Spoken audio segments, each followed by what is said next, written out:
Donc, merci à tous de vous être inscrits et de participer effectivement à cet échange qui nous permettra de partager ensemble les contextes globaux liés à la sécurité routière et de répondre notamment aux enjeux et aux objectifs des développements durables de l'ONU en matière de réduction du nombre d'accidents de la route. Et donc, on va effectivement avec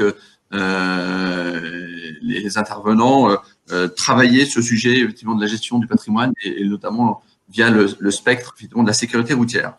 On le sait aujourd'hui, un certain nombre de technologies, de services permettent de valoriser des informations jusqu'alors qui n'étaient pas valorisables. On parle beaucoup effectivement des data. Et donc, ça va nous permettre, nous, gestionnaires de patrimoine routier, de travailler de manière beaucoup plus préventive que curative cette gestion du patrimoine et donc forcément d'éviter ainsi les accidents mortels potentiels. On pourra également aussi, sous un autre angle, regarder quelles conséquences de l'utilisation de ces nouvelles technologies digitales, dans l'organisation des gestionnaires de route. C'est quelque chose d'assez important. On le sait aujourd'hui, tous les outils digitaux bouleversent l'écosystème des entreprises et des collectivités. Et donc, c'est un sujet important, comment effectivement intégrer ces outils dans les métiers de chacun. Donc, on va également travailler cet angle d'attaque avec nos trois intervenants.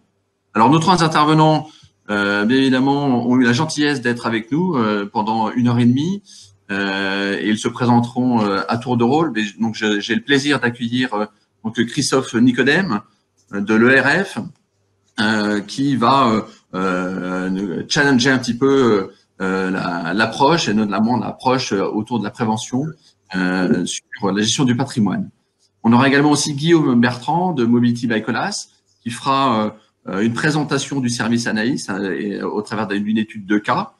Et il aura comme répondant Stéphane Cherrier du conseil départemental de l'Eure-et-Loire qui a un retour d'expérience suite au déploiement du service Anaïs. Voilà, donc on va essayer d'avoir finalement une vision à la fois générale, mais également aussi détaillée de ces sujets autour de la gestion du patrimoine et de la sécurité routière.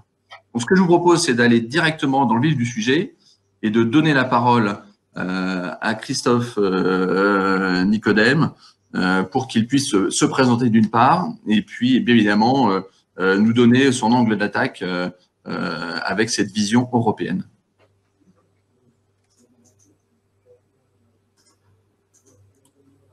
Voilà. Bonjour à tous, mon nom est Christophe Nicodème.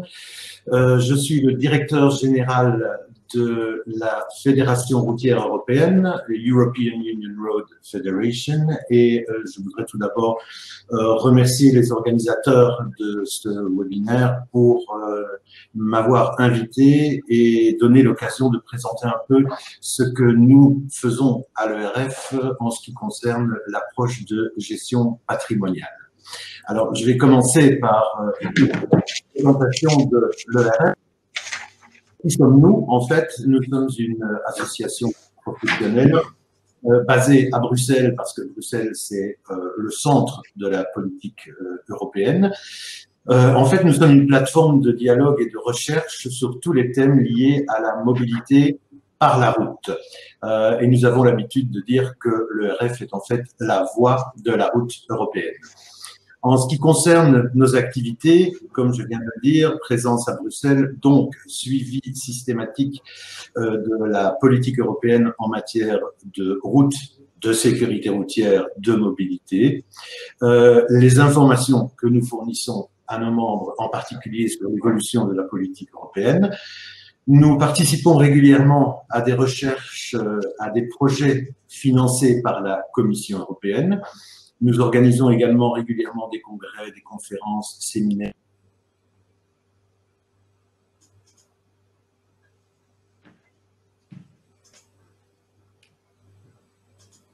Je vois que Christophe a peut-être coupé son micro ou un problème technique.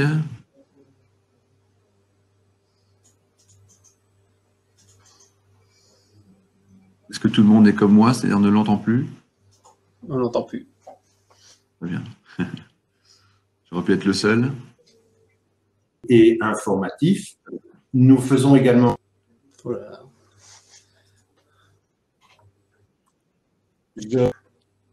Vas-y Christophe, on t'écoute de nouveau. Voilà, vous m'entendez de nouveau? Exactement. Parfait. Donc, je vais recouper ma caméra. J'espère que vous continuez à m'entendre. Exactement, je t'en prie. OK. Donc, je disais dans les activités, je ne sais pas où on a été coupé, mais enfin, on voit bien sur la diapositive. Et je termine avec le dernier point de cette diapositive, qui est en fait une série de groupes de travail internes, principalement sur le thème de la sécurité routière, qui reste la préoccupation et l'activité principale, mais en liaison avec la sécurité routière, nous avons également un groupe de travail sur la gestion du patrimoine routier. Et donc, je vais un petit peu vous parler de l'expérience que nous avons eue au sein de l'ERF par rapport à ce groupe de travail que nous appelons RAM, Road Asset Management, donc la gestion du patrimoine routier. En fait, ce groupe de travail a été initié suite à un constat général que dans la profession, nous connaissons probablement tous, et qui concernait le financement de l'infrastructure routière. Et vous avez ici un tableau qui vous présente l'évolution des dépenses en entretien de la route dans une sélection pays européen. Pourquoi sélection? Tout simplement parce que nous avons choisi des pays pour lesquels les données étaient présentes chaque année, pour ne pas fausser les données. Et bien, ce que nous pouvons constater, c'est que, évidemment, la tendance est à la baisse, et nous voyons particulièrement en 2018. Je n'ai pas ici les chiffres pour 2019 et 2020, mais la tendance reste la même. Donc, nous constatons qu'il y a une évolution plutôt négative des dépenses ou investissements en entretien de la route dans la plupart des pays. Alors, les conséquences de ce genre de baisse d'investissement ou de dépenses dans l'entretien des routes, on connaît que ce soit un impact économique avec la perte de valeur du réseau, des problèmes de mobilité réduite dus au manque d'efficacité du réseau, impact sur la sécurité routière, ce qui est quand même quelque chose qui est particulièrement délicat et qui est une préoccupation générale. La détérioration du réseau peut entraîner des situations critiques et des situations critiques qui peuvent provoquer des accidents, mais également un impact environnemental dont il faut tenir compte, surtout quand on considère maintenant l'évolution vers une mobilité plus verte qui est vraiment un des critères principaux mis en avant, entre autres par la Commission européenne. Alors, notre objectif, nous ne sommes pas à l'ERF des techniciens, nous sommes une plateforme de dialogue et de recherche et nous voulions en fait faire passer une information générale sur le thème de la gestion du patrimoine routier. Le fait est que cette information, nous voulions la faire passer à différents niveaux, que ce soit au niveau européen, puisque nous voulions le faire passer auprès des institutions européennes, que ce soit le Parlement ou la Commission, mais également au niveau des autorités, qu'elles soient nationales, régionales ou locales, bien entendu l'industrie qui est partie prenante et également les usagers. Et vous voyez s'afficher à la droite de cette diapositive les deux publications que nous avons réalisées sur le thème de la gestion du patrimoine, avec tout d'abord une première publication qui est le manifeste Maintenir une Europe en mouvement, qui était plus un cri d'alarme pour conscientiser différents publics à la thématique. Et ensuite, un papier beaucoup plus étoffé avec des exemples pratiques, des réflexions et une recherche beaucoup plus fine sur la gestion du patrimoine routier. Et voilà, j'ai choisi ici dans le position paper que nous avons réalisé un diagramme qui résume un peu toute l'approche que nous avions voulu faire avec ce papier et qui résume un peu les différentes étapes de la théorie, je veux dire, plus un aspect d'information générale sur la gestion patrimoniale de la route avec les différentes étapes, comme vous le voyez ici, un inventaire complet, une connaissance du réseau, de ses conditions et de ses performances, une estimation de la valeur, la prédiction des attentes futures, que ce soit des attentes des gestionnaires, mais également des usagers, estimer les besoins et les ressources nécessaires, qu'elles soient financières ou humaines, faire une priorisation des objectifs en fonction des attentes. On sait très bien qu'il faut faire une priorisation parce que malheureusement, nous sommes dans un monde où on ne peut pas tout faire. Élaborer des scénarios d'entretien et d'amélioration, définir une stratégie ou un plan de management et mettre cette stratégie en œuvre. Et un point important qui se trouve en bas de la diapositive, c'est que une fois qu'on est parvenu au terme de ce cycle, on n'a pas terminé. En fait, le processus continue et recommence. Et c'est un processus continu. Et il m'a semblé intéressant d'insister sur ce point, étant donné que l'application Anaïs est également un processus en continu. Et donc, il est vraiment en ligne avec cette approche théorique que nous avions publiée dans notre position paper. Alors ici, on va essayer de passer un petit peu à l'aspect pratique, en tenant compte, évidemment, de différents intervenants. Les gestionnaires de réseau, les usagers, les politiques.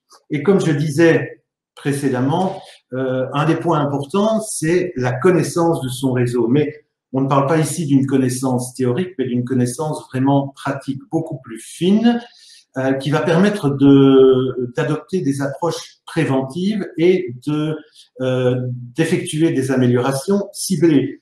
La connaissance est importante, mais il se peut qu'on ait un réseau qui semble bon, mais qui peut receler aussi des défauts et des manquements beaucoup plus diffus. Et en cela, une approche telle que celle d'Anaïs me semble intéressante parce qu'on passe là réellement à un aspect tout à fait préventif et pratique. Et également, cela permet d'envisager une vision à long terme en ce qui concerne l'entretien et l'amélioration, avec une meilleure allocation des ressources, et qui permet également de tenir compte des nouveaux usages, ce que j'ai appelé la flexibilisation des usages, c'est-à-dire que les usages de la route changent, et en particulier, on peut le constater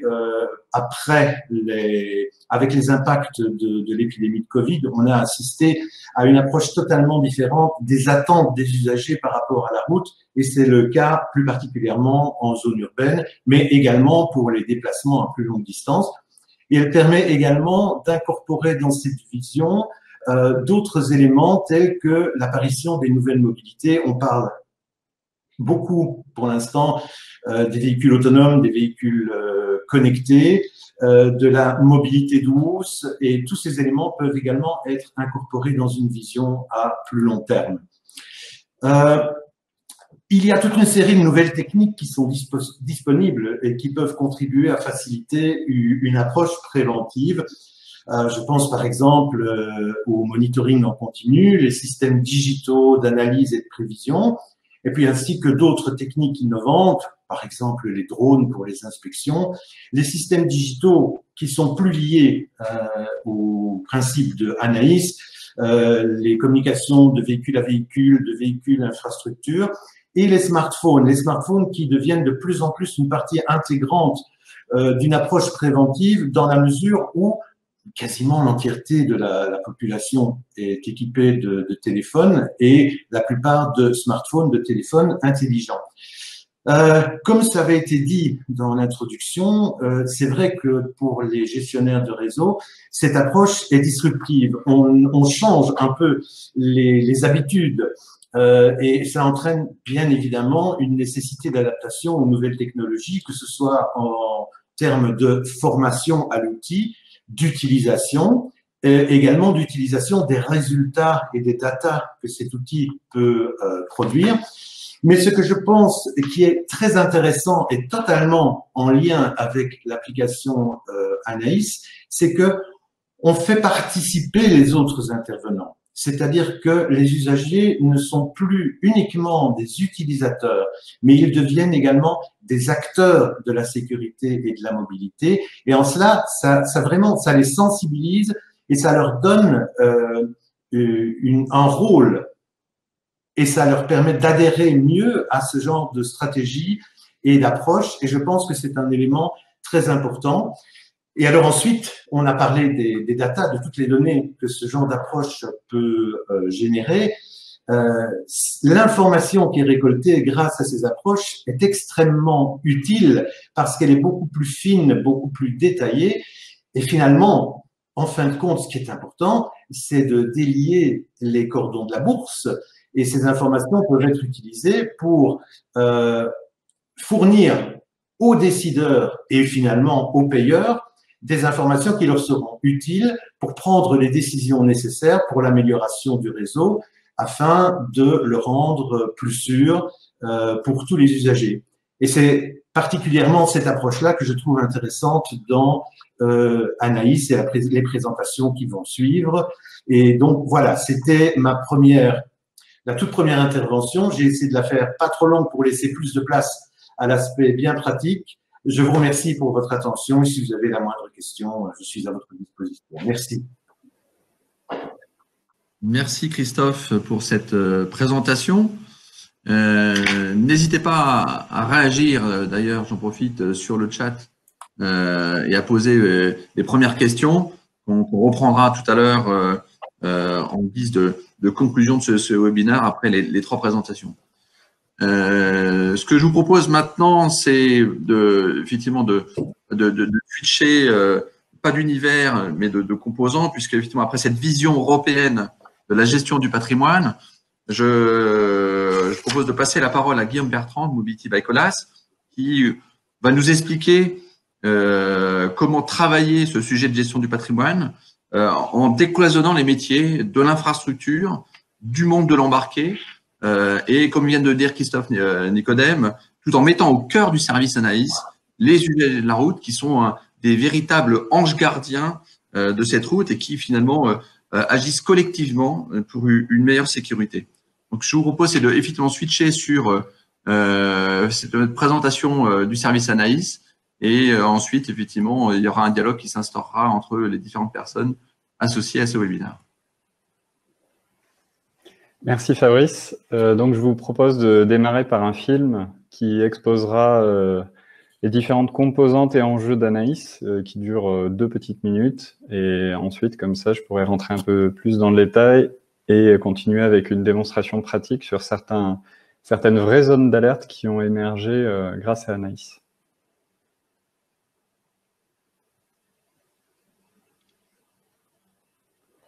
Alors, je vois que normalement le film est en train de se lancer.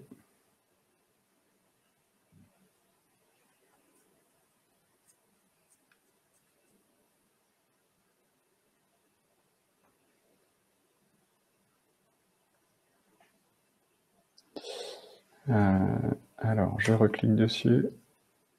Est-ce que Fabrice, tu peux réaccepter? Oui, de ce pas.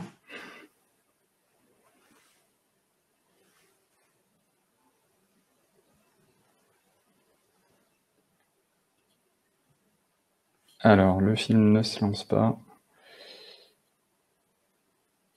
Bon, c'est pas grave. On va passer par la présentation, du coup. Et on reviendra peut-être au film ouais. Dans un deuxième temps.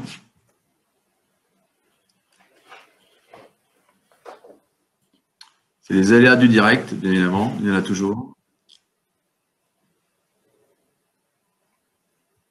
Ça a marché hier. Alors, je vais proposer le partage de ma présentation, là, normalement. Fabrice. Ok, super. Alors, effectivement, on va rentrer un peu plus dans le détail de ce qu'est Anaïs en tant qu'outil aidant à une gestion préventive du patrimoine routier. Donc, c'est un procédé qui est innovant de par son approche et de par les briques technologiques aussi sur lesquelles il s'appuie. Donc, tout d'abord, ce service se fonde sur l'acquisition de données embarquées qui sont produites par des capteurs qui sont présents dans des véhicules. Ces capteurs-là, on avait besoin de quelque chose à la fois très précis, qui fasse suffisamment de mesures par seconde. Donc là, on s'est associé avec Michelin DDI, qui proposait ce capteur très précis, qui fait 4 mesures par seconde, et nous permet donc d'avoir des données tout au long du trajet du véhicule, et des données d'accélérométrie et de position GPS très fines, qui nous permettent de détecter des comportements anormaux des véhicules. Parce que c'est bien ça le fondement d'Anaïs, c'est de se dire, on peut connaître l'infrastructure, on peut avoir une vue de l'infrastructure avec des captations vidéo, photos, mais finalement, ce qui nous manque comme composante, c'est comment les usagers se comportent au contact de cette infrastructure. Et c'est ce qu'on essaye d'amener avec Anaïs, c'est-à-dire qu'on va capter les données réelles via des capteurs embarqués dans les véhicules, et on va détecter les accélérations latérales, donc c'est-à-dire si les personnes font un déport et donc sont potentiellement surprises par l'infrastructure, ou en tout cas ont manqué de lisibilité sur le réseau. Également les freinages d'urgence. Donc pareil, c'est si les gens ont été surpris par l'infrastructure. Et enfin, un calcul spécifique de la survitesse, où là, on ne va pas faire un écart entre la vitesse maximale autorisée et la vitesse pratiquée, mais réellement, sur l'ensemble des personnes qui sont passées par un endroit, est-ce qu'on a un écart significatif entre la majorité des gens et une certaine partie de la population qui aura eu une vitesse significativement différente? Et dans ce cas-là, ça peut induire des dangers, notamment en zone de rencontre avec une faible visibilité amont. Donc ça, ce sont les 3 types de risques qu'on va chercher à identifier avec Anaïs. Et donc, grâce à ces capteurs qui sont installés dans des flottes, alors qui sont diverses, notamment Michelin DDI a initié le programme Better Driving Community, qui s'adresse au grand public et qui propose à tout un chacun d'équiper son véhicule avec ce capteur solaire à positionner sous le pare-brise. Ce faisant, donc, le message, c'est bien sûr d'essayer d'engager le citoyen dans nous partager son expérience de la route. Alors, dans ce cas-là, de manière automatisée, afin que le gestionnaire de la route puisse sécuriser ses itinéraires au quotidien. Mais également, il dispose en retour d'une information via une application qui lui donne des conseils spécifiques pour son mode de conduite. Et également qui le fait participer à des jeux concours. Il y a une animation de communauté pour partager des bons conseils ou même avoir un lien social, on va dire, avec d'autres usagers de la route et qui considèrent que c'est une partie importante de leur vie. Il y a également d'autres canaux de recrutement, d'équipement. Il y a notamment des flottes de sociétés qui sont équipées. Et à ce titre, notamment, Colas a pris l'initiative d'équiper 8000 de ces véhicules de service allant de la Renault Clio au Master, donc des véhicules qui restent légers jusqu'à l'utilitaire pour refléter au mieux les comportements des usagers à 4 roues, on va dire, standard. Donc, ce faisant, en fait, on a un réseau via ces différents canaux qui est suffisamment densifié sur tout le territoire à la fois national, mais aussi si on fait un zoom sur certains départements. Actuellement, il y a déjà des conducteurs équipés qui roulent, et ce depuis des mois, et donc qui génèrent de la donnée sur l'ensemble du territoire. Donc, grâce à ces données, on les intègre ensuite et on procède à des traitements métiers que l'on vient restituer sur la plateforme Anaïs. Ces traitements métiers, ils sont justement pour détecter ce qui est dangereux en termes de, je le disais, de déport, de freinage, de survitesse. Tous ces calculs-là ont été construits d'abord théoriquement, avec notamment le campus scientifique et technique de Colas, le plus grand centre de recherche indépendant sur la route. On a travaillé également avec Technologies Nouvelles, qui est un ingénieriste, avec le CEREMA, et en fait, et avec Michelin, bien sûr, qui fait l'autre partie finalement, qui est en lien avec cette infrastructure. Et ensuite, on l'a mis à l'épreuve de la pratique, et on a encore affiné empiriquement, j'ai envie de dire, notamment avec le département de l'Eure-et-Loir, pour avoir des détections les plus précises possibles, éviter le plus possible donc les faux positifs, mais avoir suffisamment de sensibilité pour détecter des choses sur le réseau. Et on s'appuie sur des données statistiques pour détecter les zones d'alerte. C'est-à-dire qu'on va éliminer de fait tous les comportements individuels qui sont très atypiques. Par exemple, quelqu'un qui connaîtra bien la route, qui va rouler plus vite que les autres personnes et qui va un peu tangenter les virages, freiner plus au dernier moment parce qu'il connaît son itinéraire. Ou alors des personnes alcoolisées ou autres. Tout ça, ça va rester des comportements qui sont à la marge et qui sont sous-représentés si on fait une moyenne. Et c'est bien là-dessus que s'appuie Anaïs. Comme on a une flotte de véhicules dense et géographiquement bien répartie, on peut se permettre de se dire à cet endroit précis de la route, il me faut au moins 20 véhicules différents qui soient passés. Et sur ces 20 véhicules, il me faut une part significative, 20, 30, 40%, qui ait eu exactement le même type de risque. C'est-à-dire, par exemple, un déport supérieur à 400 millig en latéral. Ça, c'est quelque chose qui est significatif parce qu'au-dessus de 300 millig, c'est quelque chose que l'on ressent comme une gêne en tant que conducteur. C'est un exemple et sur chacun des 3 facteurs, on a déterminé ces seuils-là et on les a fait évoluer. Donc ça, ce sont quelques écrans d'Anaïs, mais que je vous partagerai lors de la démonstration.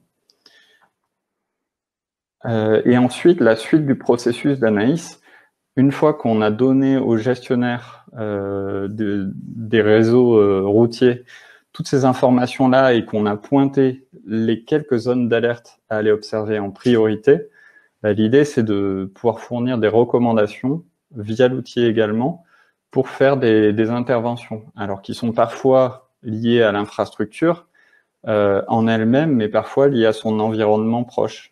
Par exemple, ça peut être de la végétation qui a poussé et qui masque une signalisation ou qui fait un masque pour un virage. En fait, ça prend en compte l'évolution dans le temps de l'infrastructure également. C'est ça qui c'est l'une des forces aussi d'Anaïs, c'est de faire de la mesure en continu. C'est-à-dire qu'aujourd'hui, par exemple, l'Eure-et-Loir, qui dispose de l'outil, voit chaque semaine ces données qui sont actualisées. Et donc, ce faisant, il y a potentiellement des nouvelles zones d'alerte qui ont été détectées, mais également sur les précédentes zones d'alerte détectées, il y a une évolution des chiffres qui sont restitués. Et potentiellement, les choses évoluent entre les différentes saisons, les différents usages qui sont faits de l'infrastructure. Donc, c'est aussi l'une des forces, c'est d'avoir de la mesure et de la restitution en continu, en comparaison d'autres méthodes qui peuvent être plus à un instant T. Donc, pour établir les recommandations qui sont présentes dans l'outil, ça se fonde sur à la fois les données dynamiques, donc captées par l'accéléromètre du capteur, mais également, il y a tout un contexte, on va le voir dans l'outil, qui peut être renseigné par le gestionnaire ou même de préférence par les opérateurs des AD2I, les agents des AD2I qui sont présents sur le terrain, au plus proche du terrain. Et ensuite, donc sur ces 2 critères, ça va nous sortir des propositions de recommandations pour aménager l'infrastructure, pour venir la sécuriser, et qui sont autant de pistes finalement à la disposition du gestionnaire pour qu'il puisse intervenir et sécuriser ces zones. Et ensuite, l'une des grandes forces d'Anaïs, je vous l'ai dit, c'est l'analyse continue, mais cette analyse continue, elle s'applique également aux zones qui ont été traitées, donc sur lesquelles il y a eu un changement d'aménagement. Et ça va nous permettre notamment de mesurer l'efficacité de ce qui a été fait à un endroit. Donc, si j'avais un problème de signalisation en amont d'un virage et que les gens arrivaient trop vite, du coup, faisaient un freinage d'urgence et finalement avaient un déport dans le virage, si je viens renforcer ma pré-signalisation et ma signalisation de zone, je pourrais potentiellement constater que j'aurai nettement moins de ces comportements et que les gens anticiperont mieux, réduiront leur vitesse d'approche, n'auront plus ces freinages d'urgence, mais des freinages normaux, et plus de déport parce qu'ils seront à moindre allure. Et ça, je pourrais vraiment le constater via l'outil et défendre ainsi que le budget que j'ai mis là, en l'occurrence, c'était peu de choses, hein, c'était de la pré-signalisation et de la signalisation de zone, ça a eu un impact concret sur la sécurité. Hop. Et donc, c'est pour rebondir ce que disait Christophe Nicodème, c'est effectivement, là encore, un processus continu, puisque vous l'avez compris, l'utilisation d'Anaïs peut presque se faire au quotidien pour analyser des zones, enfin déjà détecter des zones, les analyser, les sécuriser et évaluer l'amélioration effective de leur sécurité. Donc, on va passer à une démonstration de l'outil. Alors, je vais vous partager mon écran. Hop. Alors, normalement, j'ai fait une demande, Fabrice. Je la vois. Très bien. Il est accepté. Super. Est-ce que vous pouvez me dire si vous voyez bien? Nous, de notre côté, on voit bien. Très bien. Parfait. Alors, là, je me suis connecté sur la licence de l'Eure-et-Loir, donc sur un environnement de démonstration. Effectivement, Stéphane et le département de l'Eure-et-Loir nous ont donné la permission de nous appuyer sur des données qui sont réelles, hein, qui sont quasiment les plus à jour disponibles pour leur licence. Donc, je les en remercie parce que ça nous permet d'avoir un vrai retour d'expérience sur ce qui s'est passé en Eure-et-Loir.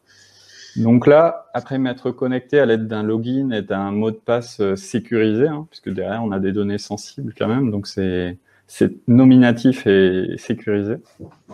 On arrive sur ce qui nous intéresse principalement pour le démarrage d'analyse, c'est la détection des zones d'alerte.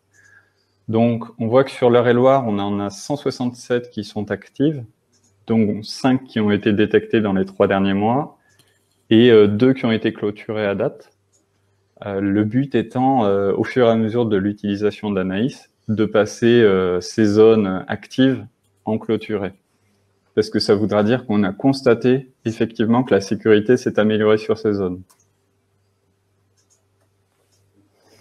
Donc, on a la représentation de ces zones d'alerte sur une carte. Là, elles sont agrégées, mais je peux tout à fait les rendre en affichage unitaire. Et on se rend compte qu'on en a détecté sur le périmètre Est du département, parce que c'est l'objet de notre premier contrat avec le département, sur lequel on a limité volontairement le réseau à la partie Est, mais qui constitue déjà plus de 3000 km de réseau de routes départementales.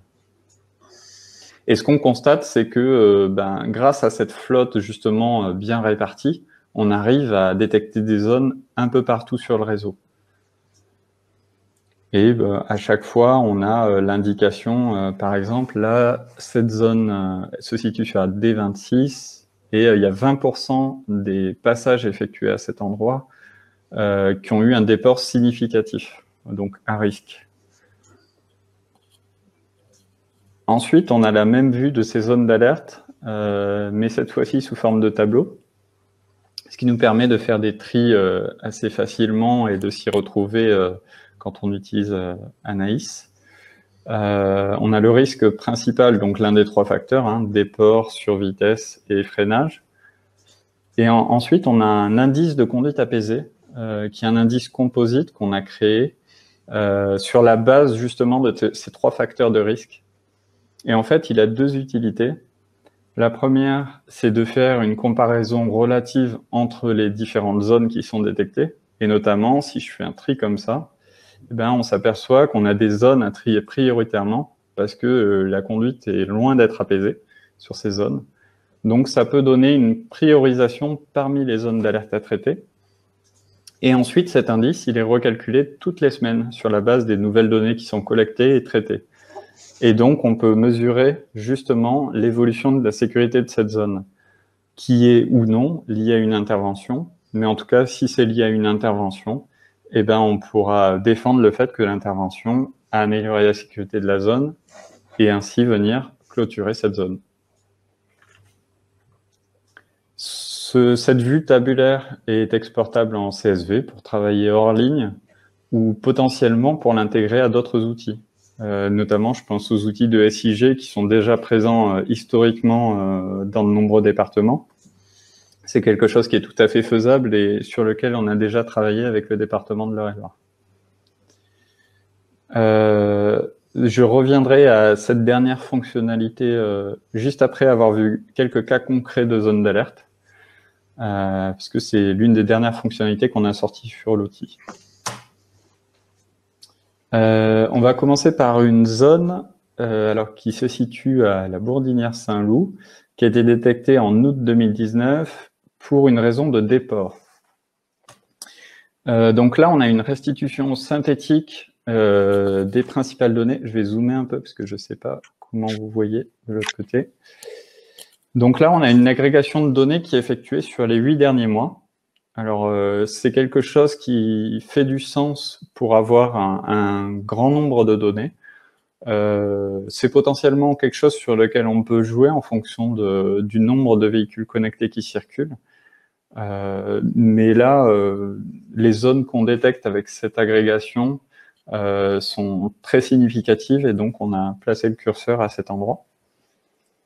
Donc, on a eu 32 véhicules différents qui sont passés et qui sont passés un total de quasiment 500 fois. Donc, parmi ces véhicules, il y en a dont c'est clairement le trajet quotidien, on va dire, donc ils le font 2 ou 4 fois par jour. Mais on a certainement aussi des véhicules qui sont passés que quelques fois, voire une seule fois. Et ce qu'on constate, c'est qu'on a eu des déports. Alors, quand on marque déport, c'est bien au-delà du seuil de danger, hein. Donc, on a eu des déports significatifs pour 14% de ces passages. Et dans ce cas-là, c'est pas corrélé avec du freinage et de la survitesse, mais parfois, on a une corrélation forte entre différents éléments de danger. Donc là, on a une représentation très précise de la zone qui est décomposée en arcs routiers. Donc, en fait, si je viens cliquer sur chacun des arcs routiers, je peux voir les informations exactes qui ont été agrégées des différents capteurs. Donc ici, je suis sur l'arc principal de la zone d'alerte. Effectivement, j'ai 32 véhicules qui sont passés quasi 500 fois, 15% de déport, et j'ai encore plus d'informations que ce que j'avais dans ma synthèse en haut. Donc sur les 74 trajets à risque qui ont été enregistrés, il y en a 35% qui ont eu lieu pendant qu'il faisait nuit.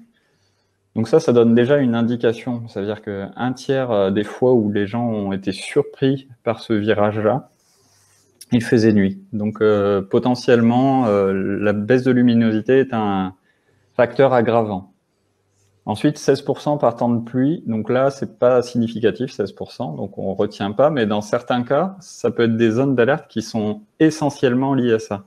C'est-à-dire, si on a une accumulation d'eau sur une voie et que ça entraîne du freinage et du déport, si on a une route qui est mal drainée avec des corps gras, que la pluie fait ressurgir et du coup, ça provoque une perte d'adhérence. Enfin, on a une variété très large de cas possibles. Et ce ratio-là de par temps de pluie sert à ça. Et là, ce n'est pas le cas.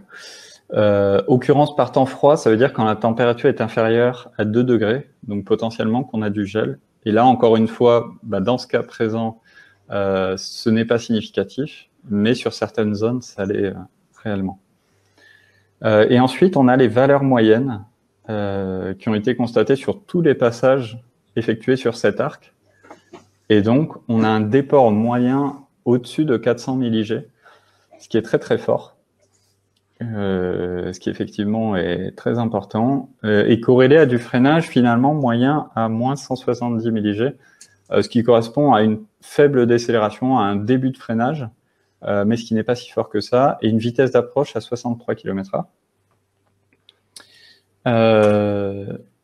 On peut aller voir directement la zone via Street View. Donc là, quand on clique sur ce lien, on atterrit directement. Alors, comme je fais le partage, ça doit être un peu plus lent. C'est pas grave. Ça va arriver.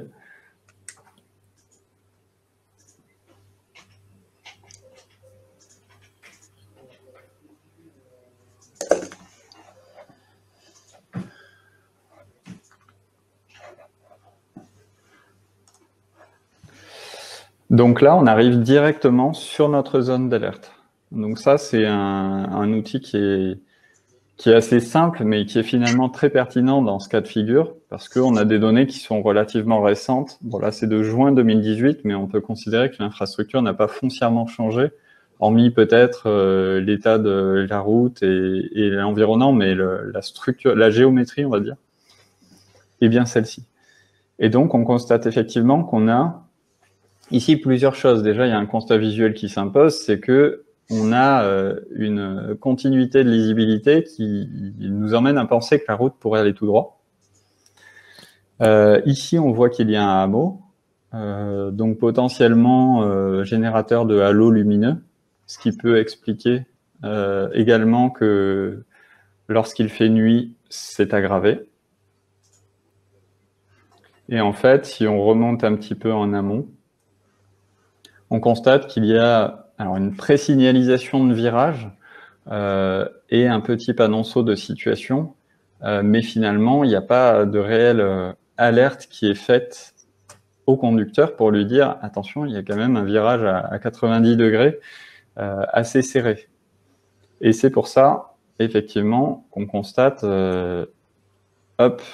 ces déports et ces freinages et une vitesse d'approche qui peut sembler assez élevée quand on voit la courbure du virage. On peut aller dans quelque chose d'encore plus précis grâce à l'outil. Toujours dans la logique d'essayer de comprendre ce qui s'est passé à cet endroit et pourquoi c'est une zone d'alerte. Donc là, je resélectionne le même arc. Et je peux constater qu'effectivement, donc pour rappel, hein, le seuil de confort, on va dire, c'est à 300 millig. Et on constate qu'il y a effectivement énormément de déports. À chaque fois, c'est de l'unitaire. Hein. Là, par exemple, on a eu 37 déports qui étaient à 450 millig. Donc, on a eu beaucoup de déports supérieurs à ces 300 millig.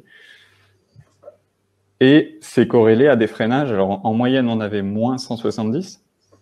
Mais finalement, ce qu'on constate, c'est qu'on a des freinages parfois très forts.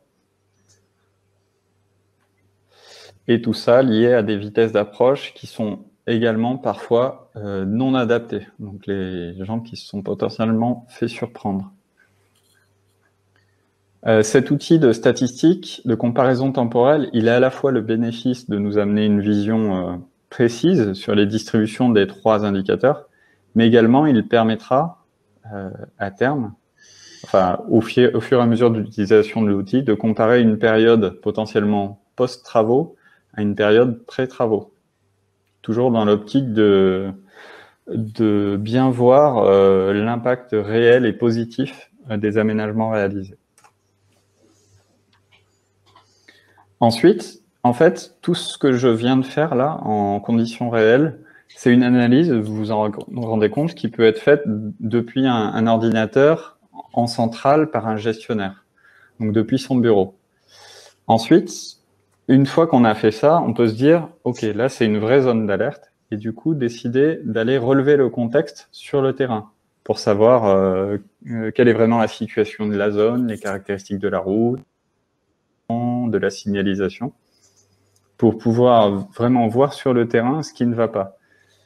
Pour ce faire, donc, on a un outil qui est disponible déjà sur la version site internet, mais on s'est aperçu que c'était quelque chose d'assez compliqué à organiser au sein d'un département, l'articulation du travail entre gestionnaires et opérateurs, agents d'AD2I qui sont sur le terrain.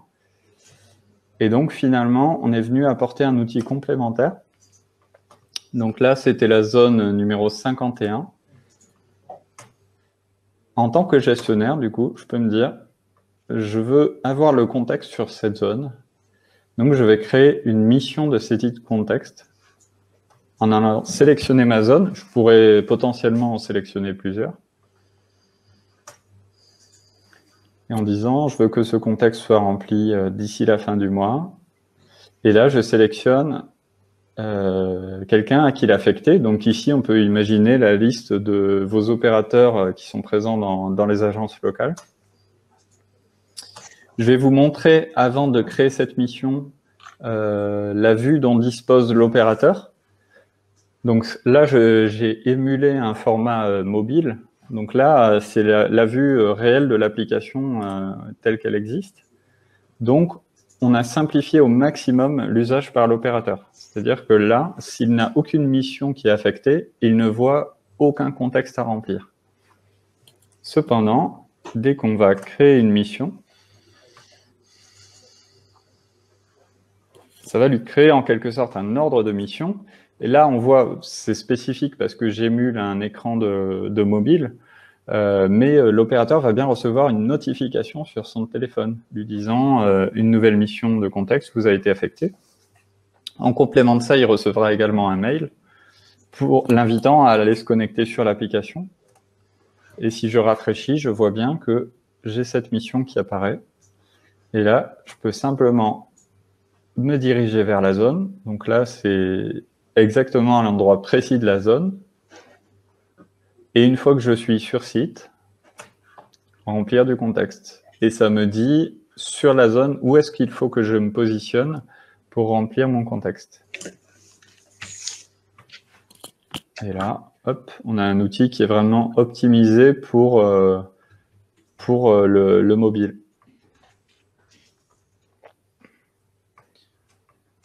Hop, je vais simplement mettre quelques champs et l'enregistrer. C'est également une application qui fonctionne hors ligne, c'est-à-dire que s'il y a de la saisie qui est faite dans une zone peu couverte par les réseaux mobiles Internet, ça va enregistrer en local sur votre téléphone et ensuite, dès que ça retrouve du réseau, ça va renvoyer vers Anaïs. Donc là, j'ai fait de la saisie depuis l'interface mobile. Et si je reviens sur Anaïs PC, on va dire, que j'actualise ma page de zone d'alerte. Alors, ça va mettre un peu de temps parce que je partage du flux.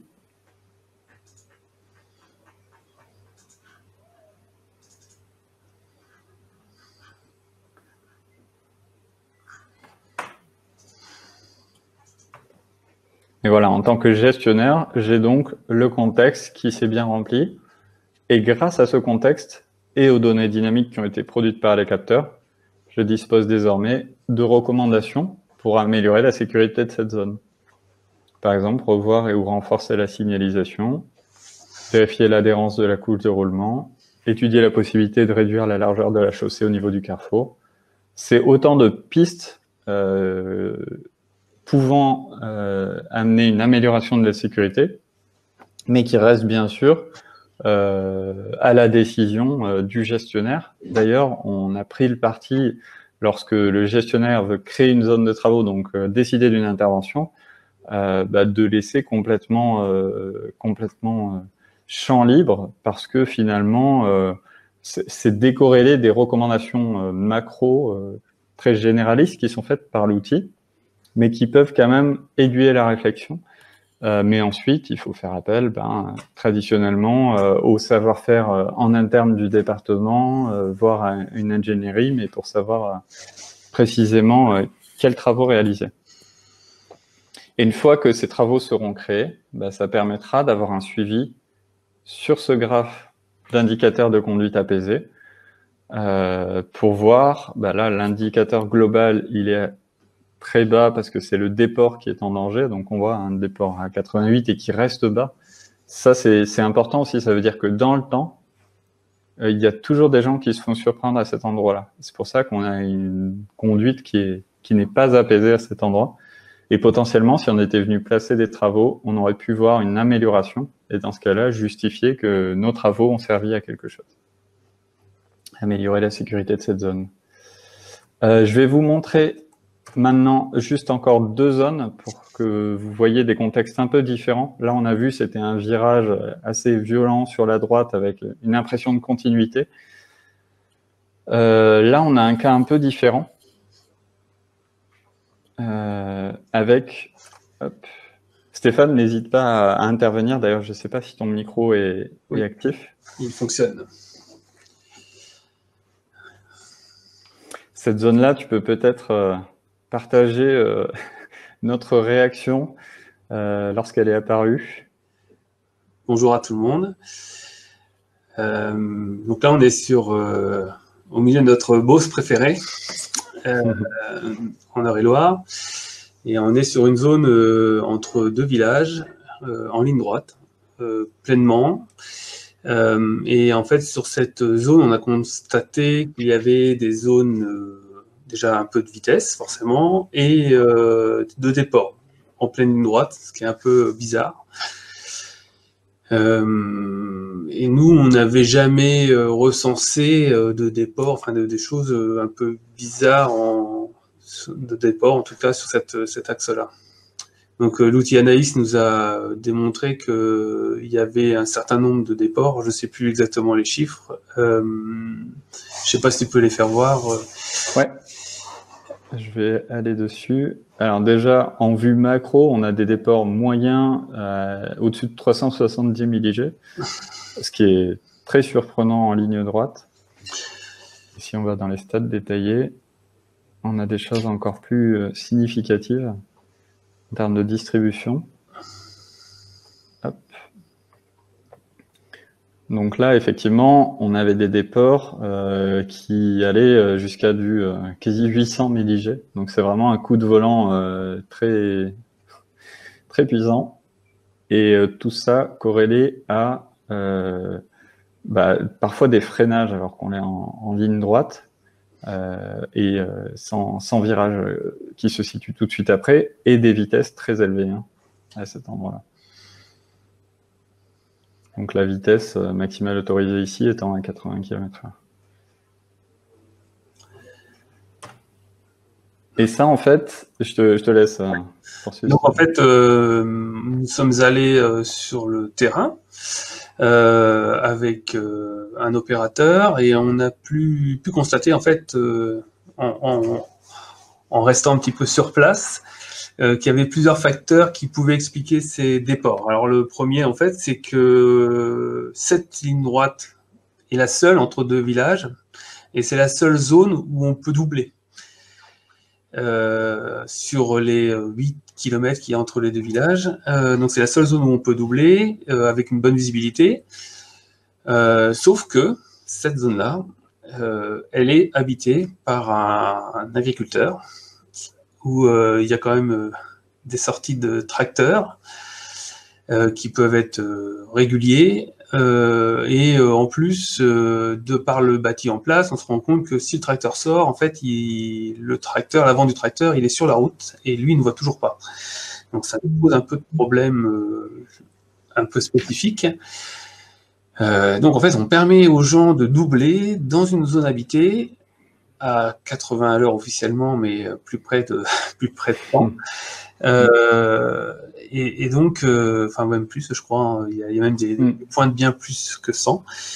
On permet de doubler à des gens dans cette zone habitée, alors qu'on a un croisement, on a des sorties agricoles et une sortie et un chemin un peu plus loin. Donc ça, on a réussi un petit peu enfin en tout cas, on n'a pas encore fait, mais ça va être fait courant d'année prochaine. On va modifier un peu cette zone-là et on va la mettre avec une ligne continue pour déjà interdire de doubler dans cette zone-là. Voilà. Super, merci Stéphane.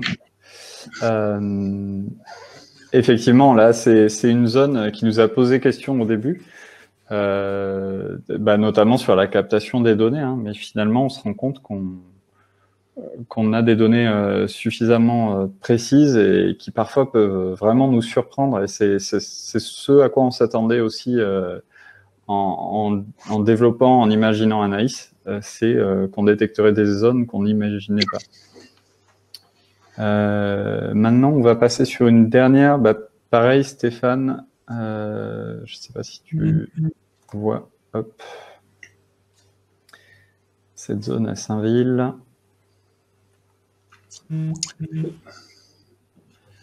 Donc là, hop, on est en entrée d'agglomération. Enfin, l'entrée d'agglomération se faisait 500 mètres en amont.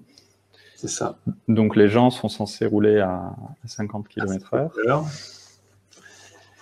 Et en fait, ce qu'on a constaté, c'est du déport et du freinage, alors que cette route est prioritaire. Et je te laisse compléter, Stéphane. Donc en fait, on a constaté un déport et du freinage en agglomération avec des vitesses d'entrée un peu importantes, avec une entreprise et donc quelques poids lourds qui sortent de cette entreprise. Donc pareil, on a envoyé quelqu'un sur place. On a constaté qu'il y avait des défauts de signalisation verticale, surtout sur cet îlot, qui étaient dus au trafic agricole et poids lourd qui endommage la signalisation verticale sur les îlots.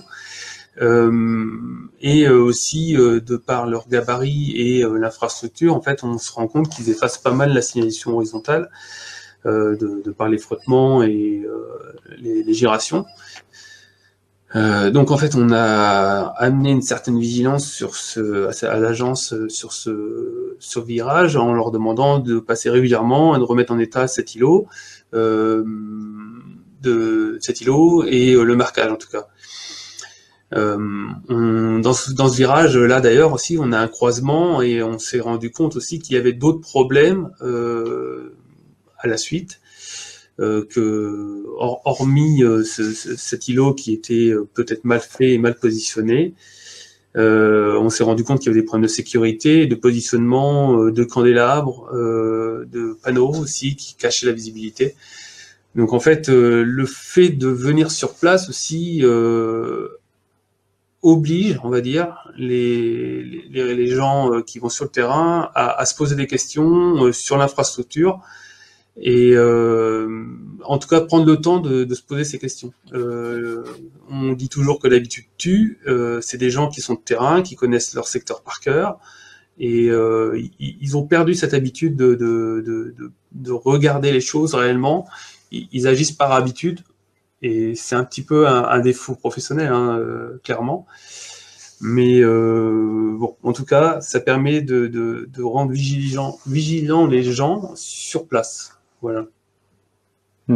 D'ailleurs, je me suis permis d'afficher le relevé de contexte que vous avez pu faire sur Zone, et effectivement, donc il y a des photos, des vidéos qui actualisent la vue de la zone. Donc, pour le remplissage du contexte, bien sûr, il y a tout ça qui est disponible, il y a du commentaire en champ libre, et derrière, au plus le contexte est rempli précisément, au plus les recommandations seront pertinentes. Donc là, typiquement, nettoyer ou remplacer le panneau de signalisation. Il y avait des gravillons sur la chaussée, donc les balayer, et étudier la possibilité de réduire la largeur et vérifier quand même les caractéristiques géométriques du carrefour. Donc là, on se rend compte que ces recommandations automatiques sont très pertinentes dans ce cas de figure. Et là, la difficulté, pour tout dire, la difficulté de modifier les îlots, enfin tout ce qui est sécuritaire dans ce carrefour, c'est que c'est en agglomération et donc c'est de la compétence du maire. Donc en fait, on doit faire une approche aussi vis-à-vis de la commune pour leur dire, voilà, on a un petit souci dans ce carrefour-là et on va devoir changer un petit peu l'infrastructure. Donc ça, c'est tout un dialogue à avoir avec les communes et leur expliquer les choses. Voilà. J'ai une question un peu technique qui est due à la qualité en fait des images que vous passez sur la contextualisation.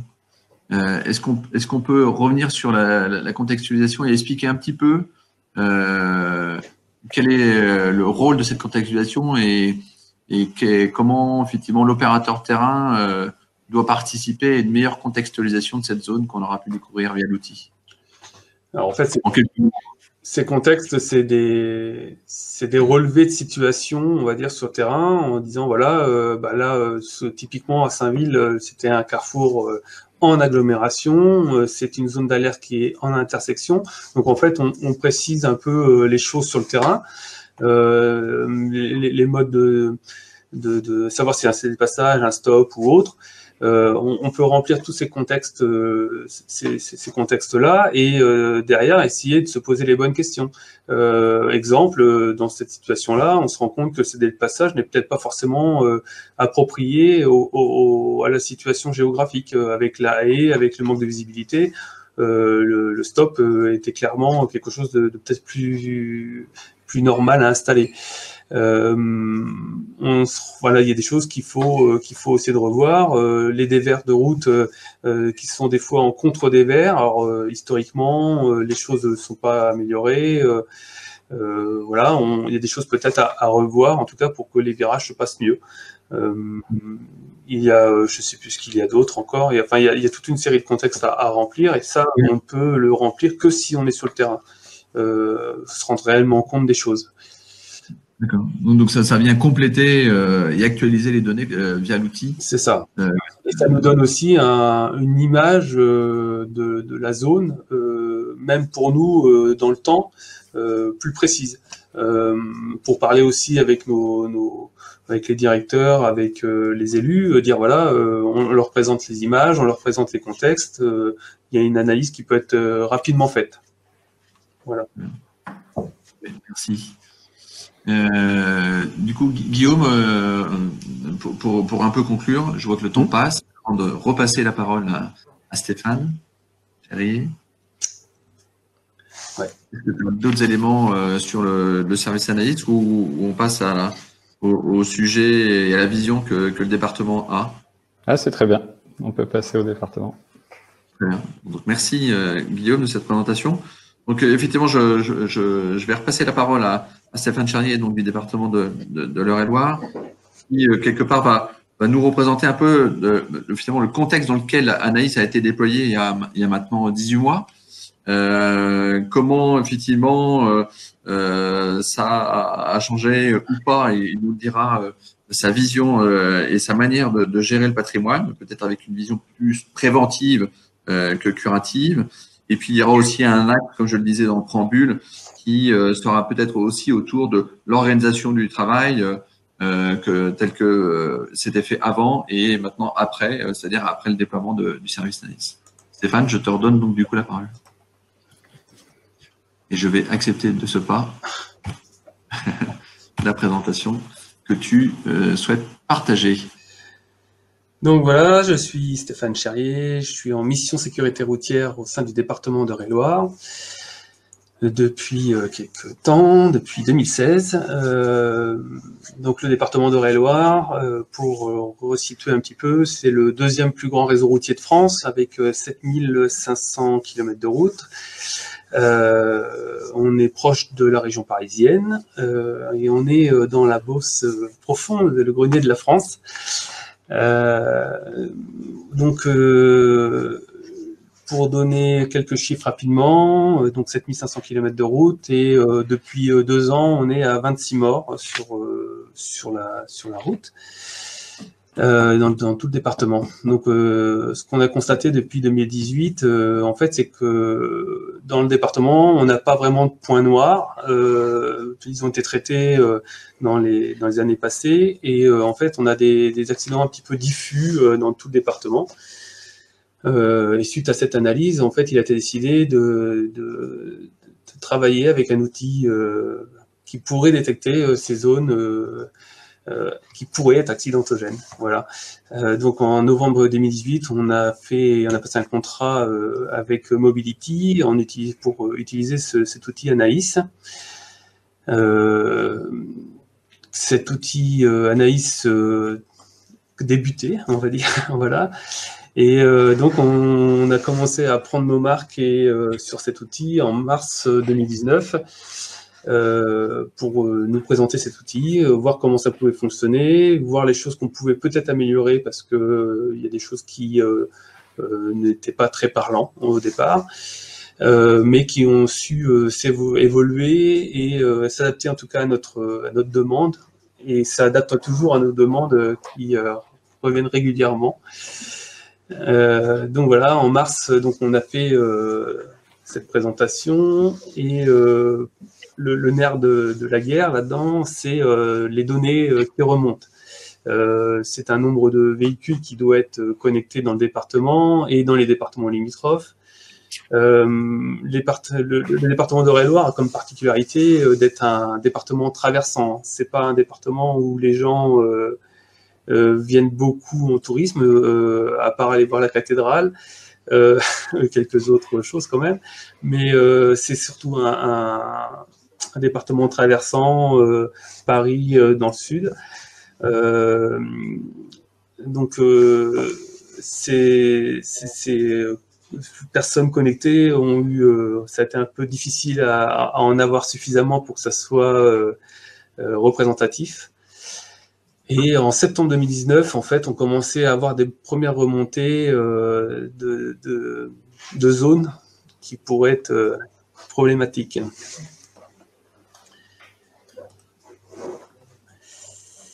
En décembre 2019, on a pris en main les outils avec des formations de référents dans les agences. Le département d'Eure-et-Loir, il est composé de 5 agences et de 25 centres. Donc dans chaque agence, on a pris comme référent, on a pris 2 personnes par agence qui sont référentes pour aller sur le terrain et pour essayer de remplir les contextes et voir les choses qui seront améliorées.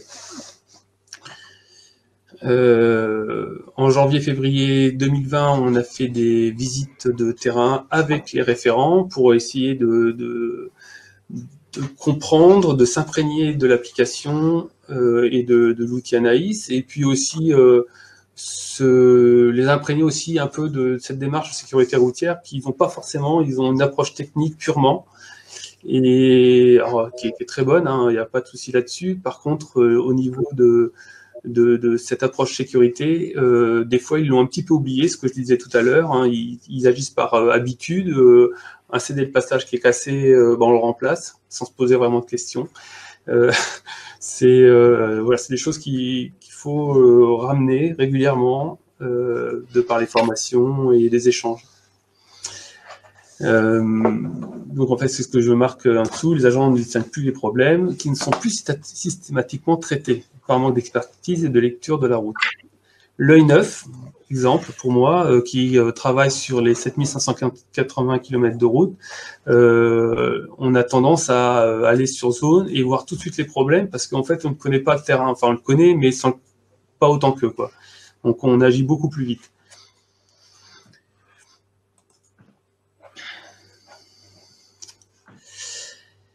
En septembre 2020, on a eu quelques nouveautés très appréciables qu'on avait demandé avec Guillaume pour voir, pour améliorer certaines choses.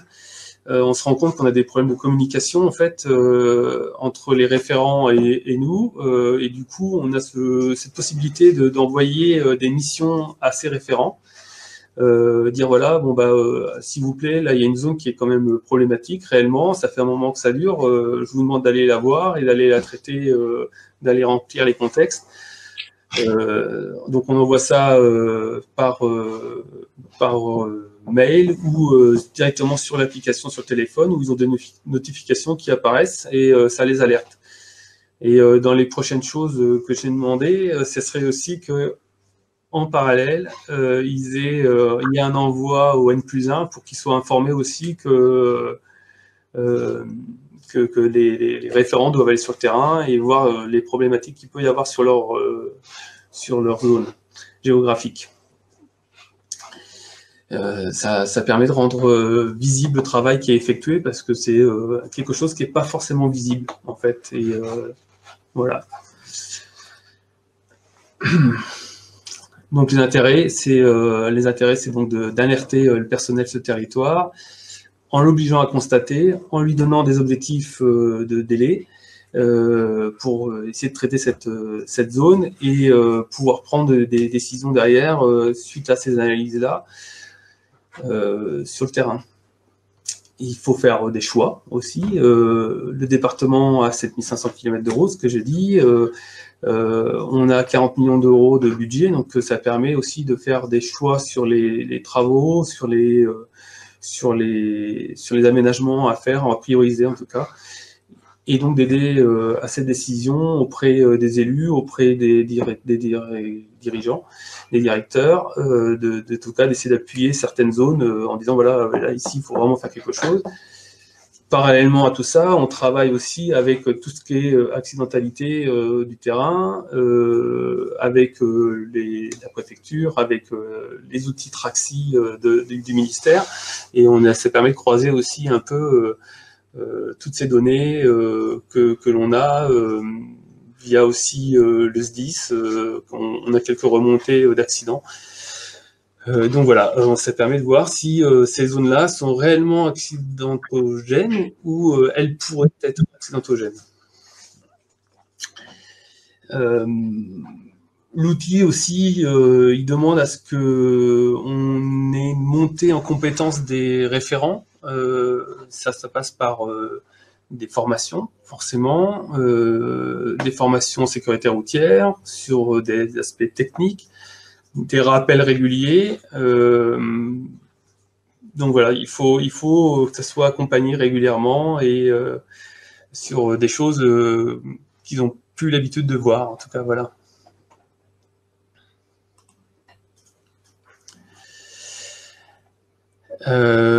Au niveau matériel aussi, les petits côtés négatifs, donc l'application sur smartphone, c'est très bien. On a ces difficultés, c'est les zones blanches. On a quelques zones blanches dans les vallées, on a 2-3 vallées où en fait on a des problèmes de connexion. Et donc ça ne favorise pas le travail sur place. Voilà, donc c'est un outil qui demande des moyens humains. Ça, c'est une certitude, ça prend du temps, aussi bien dans l'analyse que d'aller sur le terrain. À ce jour, en Eure-et-Loire, on a 171 zones sur la moitié du département. Donc, vu que nous, l'outil, on l'a eu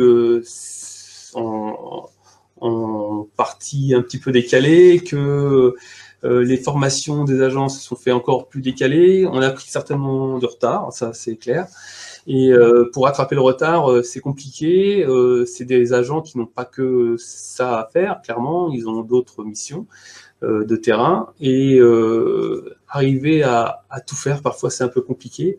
Maintenant, le tout, c'est de le faire régulièrement, de le travailler bien et d'être voilà, enfin, de travailler régulièrement, en tout cas, les choses. Et ça demande aussi, est-ce qu'il y a des process qui soient bien clairs, je pense, entre la mission sécurité routière, les référents qui vont faire remonter les problématiques, et la direction qui doit faire des choix. Et ça, c'est des fois des difficultés que l'on peut avoir dans des grosses structures comme un département.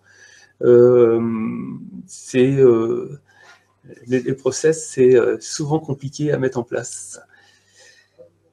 Et puis en dernier, donc c'est un outil qui a été un petit peu long à mettre en place, clairement, mais qui a son intérêt, on s'en rend compte de plus en plus. Et sur une durée comme nous, on a de 2 ans, c'est un peu court, je pense. Donc dans l'idée, c'était de continuer en tout cas cette utilisation et de l'augmenter sur l'ensemble du département. Parce qu'on se rend compte que sur la moitié d'un département, c'est quand même relativement efficace et c'est intéressant comme d'avoir tout le reste du département qui sont une autre particularité ou que c'est un département qui est soit très plat, soit très vallonné. Donc voilà, ça permettra de voir autre chose. Tout à l'heure, Guillaume, tu parlais de partage d'expérience. On a pu faire ensemble un partage d'expérience sur le terrain en expliquant aux gens, venez vous inscrire sur la démarche de Michelin, acceptez les boîtiers et vous verrez ce que ça peut donner à la fin. Et donc, on leur a présenté la finalité de la chose, et donc les rendre acteurs de la sécurité dans le département. C'est vrai que c'est quelque chose qui a été quand même très bien perçu et les gens se sont investis et on se rend compte que tout de suite l'investissement, en tout cas la prise de ce boîtier Michelin pour intégrer la mission sécurité routière dans le département localement, ils ont tout de suite acté la chose. En tout cas, ils ont été moteurs, voilà. C'est une thématique sur laquelle vraiment le département a la possibilité de toucher directement les gens et c'est une thématique de sensibilité chez beaucoup de personnes et effectivement on l'a constaté en réel sur je sais pas à combien de personnes on a parlé mais on en a converti plus d'une vingtaine qui sont repartis avec leur boîtier immédiatement pour équiper leur véhicule. Voilà. Bien. En tout cas, merci Stéphane d'avoir mis en exergue un petit peu ce retour d'expérience et les quelques difficultés rencontrées par rapport effectivement à la nouvelle réorganisation que ça a dû nécessiter au sein de ton département. Parce qu'effectivement, un outil comme celui-ci, qui est un peu disruptif, innovant et qui utilise vraiment le digital, se déploie pas comme ça. Donc, il faut effectivement l'accompagner dans ce changement et proposer effectivement une réorganisation un petit peu effectivement des tâches de chacun. Et je crois qu'effectivement, Guillaume tout à l'heure nous l'a précisé aussi, il y a effectivement une aide dans cet outil grâce à la mission, à la fonctionnalité mission qui permet effectivement d'asseoir un peu plus cette organisation pour mieux gérer le patrimoine routier et apporter effectivement un regard neuf, comme tu le disais, par rapport à des situations où on a l'habitude de passer sans forcément voir le danger. Merci Stéphane de cette présentation. Il nous reste quelques minutes pour pouvoir peut-être passer aux questions. Sauf si effectivement, peut-être Christophe, Nicodème ou Guillaume, vous avez des questions déjà entre vous. Et après, effectivement, on passera bien évidemment la parole aux participants pendant les 10 dernières minutes. J'aurais une question, et désolé, c'est peut-être parce que j'ai raté une partie de la présentation de Guillaume à cause d'un problème de connexion, mais par rapport à ce qui a été dit sur une dia, le nombre suffisant de conducteurs, à un moment il était écrit vous aviez réussi à atteindre un nombre suffisant. Quel est-il en fait pour avoir des données assez consolidées et qui permettent vraiment d'avoir une vision intéressante et utile? Oui. Alors, c'est une question qu'on avait par ailleurs de la part de Fabienne Lourdel, qui demandait effectivement aussi la même question, combien de citoyens sont équipés et quelle était la répartition géographique? Oui, et là, effectivement, c'est un enjeu très très fort quand on imagine un tel outil, parce que sans données, effectivement, on ne peut pas restituer le service. Et c'est ce sur quoi se sont heurtés plusieurs projets précédents théoriques, on va dire, et qui sont restés sur une mise en pratique rare sur le terrain du fait de cette difficulté à avoir de la donnée en masse qui soit produite par énormément de véhicules différents pour permettre de faire de la statistique et gommer les biais comportementaux. Donc, quand on a démarré sur le département de l'Eure-et-Loire, donc à la signature du contrat, Michelin, de par son initiative Better Driving Community, avait déjà 150 véhicules actifs sur le département, ce qui est faible. Et en fait, c'est normal parce qu'ils n'avaient pas mis d'efforts particuliers au recrutement de gens spécifiquement sur l'Eure-et-Loire. Donc, on va dire que c'était le stock naturel initial. Et aujourd'hui, on est sur 1 millier de conducteurs équipés qui remontent de la donnée donc sur l'ensemble du département. Ça, ce sont des conducteurs qui sont résidents du département. Donc, 1000 conducteurs équipés sur 400 000 habitants, c'est pas si mal en termes de ratio. On voit que Michelin est capable de mettre de vrais efforts de recrutement, à la fois via des leviers digitaux, physiques, du mailing, de l'animation de communauté, mais également du recrutement en B2B, en allant voir les flottes d'artisans locaux, les infirmiers, la sécurité civile, toutes les institutions comme ça et les corps de métier qui sont capables de fournir des véhicules et des gens qui font parfois beaucoup de kilomètres et qui ont des données donc précieuses à nous remonter. Donc voilà, avec un bon millier de véhicules, on arrive à avoir des choses très pertinentes et c'est des efforts que Michelin peut faire en fonction de nos contractualisations. Donc il déclenche des campagnes spécifiques. Par contre, il est bien de préciser aussi que bon, c'est 1000 en Eure-et-Loire, mais c'est 150 000 en France, je crois. Enfin, je sais plus. C'est énorme au niveau national. Et comme je disais, on est un département traversant, donc en fait, on a quand même bien plus que 1000 personnes qui roulent en Eure-et-Loire au total, quoi. C'est ça. Et en fait, merci Stéphane, on a une émulation effectivement. Au plus il y a de départements qui vont prendre ce service. Et c'est d'autant plus vrai quand ils sont limitrophes, forcément, ils bénéficient les uns les autres de toutes les données qui sont générées par l'ensemble des flottes. Une question qui reste sur cette notion de communauté, comment peut-on imaginer équiper la flotte de la collectivité? Je crois que vous savez y répondre, Stéphane. Alors, nous, on a pour but d'équiper 50 véhicules chez nous. On est dans les véhicules poules. La difficulté, c'est de trouver des véhicules qui soient roulants et pas des véhicules que l'on utilise sur le terrain. Les gens sur le terrain, ils ont tendance, enfin en tout cas au niveau des routes, ils roulent certes, mais ils s'arrêtent aussi un petit peu n'importe où. Ils ont une conduite qui n'est pas forcément naturelle, on va dire. Donc eux, on les a éliminés d'office. Et derrière, on a toute la flotte des assistantes sociales, des collèges aussi, qui peuvent être équipés. Donc dans l'idée, c'était d'avoir 50 véhicules. La difficulté, c'est de présenter ça donc en comité technique, parce qu'il y a quand même de la donnée qui remonte, et bien préciser les choses en disant voilà, c'est pas du flicage, nous on n'a aucune remontée qui nous revient au sein du département, ça revient directement à Michelin qui traite les données pour les renvoyer à Colas, enfin à Michelin, excusez-moi, pas Michelin, à Mobility pour qu'ils puissent être traités.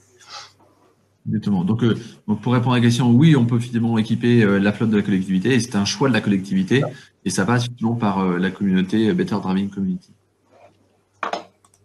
Est-ce que vous avez également aussi, dans cette même notion liée à l'usager, alors il y a une question sur comment on peut se procurer le boîtier SVP, donc là il suffit de se connecter sur l'initiative Better Driving Community sur Internet. Il y a une notion quand même très importante, et je crois qu'on peut peut-être y revenir, Guillaume, c'est le sujet de l'appartenance de la data. À qui appartient cette data? Est-ce qu'elle est anonymisée? Est-ce que vous pouvez répondre à cette question? Oui, bien sûr. Alors en fait, ces données sont effectivement, c'est de la donnée très personnelle puisque c'est de la donnée de conduite. Cependant, déjà de base, Michelin a mis toutes les procédures en place pour pseudonymiser les boîtiers qui produisent ces données et ensuite, de par la restitution, les anonymiser. C'est-à-dire que dans Anaïs, on a pu voir que la seule manière d'avoir des données de conduite réelles, c'est de cliquer sur un arc routier. Et sur cet arc routier, on a de la statistique. Donc, on a 20 véhicules sont passés et on fait 498 passages. On n'arrive jamais à avoir de la donnée qui soit personnelle. On peut ni savoir qui a produit la donnée, ni reconstituer des trajets de véhicules individuels. Et j'en profite juste pour compléter aussi sur le volet flotte B2B, puisque j'ai aussi contribué au projet d'équipement de la flotte Colas, des 8000 véhicules. Là-dessus, c'est aussi quelque chose qui est bien pris en compte dès la conception du service. C'est-à-dire que l'entreprise qui équipe les véhicules de ses salariés ne peut jamais retracer les parcours de tels salariés. Il y a un croisement en fait des données qui sont restituées par Michelin et des données dont dispose la société qui fait que c'est pas possible de reconstituer de facto les trajets des personnes. Et les données, pardon, et sur la propriété des données, en fait, Michelin donc produit ces données, nous les envoie sous un format déjà adapté au métier qu'on en fait dans Anaïs. Nous, on les traite encore d'un point de vue plus métier. Et la restitution qui en est faite sur l'outil, c'est ce dont dispose le département client qui est dans l'outil, mais aussi à terme, il peut récupérer l'historique des données qui ont été générées sur Anaïs, à savoir l'identification des zones d'alerte, sur ces zones d'alerte, les données par arc routier. Tout ça appartient bien sûr au département et Mobility by Colas n'a qu'un droit d'usage, on va dire, pendant la durée du contrat. Merci. J'ai une question et peut-être la dernière, on verra s'il nous reste un peu de temps, concernant l'indice de conduite apaisée que vous êtes d'ailleurs en cours avec le CEREMA d'expertise. Est-ce que vous pouvez nous en parler un petit peu plus, sans forcément rentrer dans les détails, parce que ce n'est pas l'objectif du webinaire, mais de savoir un petit peu comment a été mis en place l'indice de conduite apaisée, comment il est calculé finalement. Alors, c'est un indice, comme on a pu le voir, qui n'a pas d'unité déjà pour commencer.